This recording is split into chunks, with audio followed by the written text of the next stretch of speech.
কয় টাকার বিনিময়ে আল্লাহকে ভুলে গেল? 20,000 টাকার বিনিময়ে।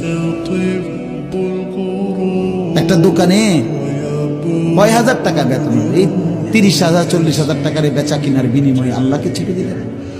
যুবক ভাই, তোমরা এই 12, 14, 20,000 টাকার একটা মোবাইলের কাছে আল্লাহকে ছেড়ে দিলাম। মাত্র 20,000 টাকায় তুমি ইমানদার বিক্রি হয়ে গেলা। ছি ছি, মোমেন তো এত কম দামে বেচা হয়, এত অল্প দামে তো বেচা হবার কথা না ভাই। মাত্র একটা 15-20,000 টাকা দামের মোবাইলের কাছে তো বিক্রি হয়ে গেল। নিজের ইমান, নিজের ইসলাম, নিজের আখিরাত, আল্লাহর সাথে সম্পর্ক, রাসূলের সাথে সম্পর্ক, ধর্মের সম্পর্ক, কোরআনের সম্পর্ক সব ছেড়ে দিলা, সব ভুলে গেলা।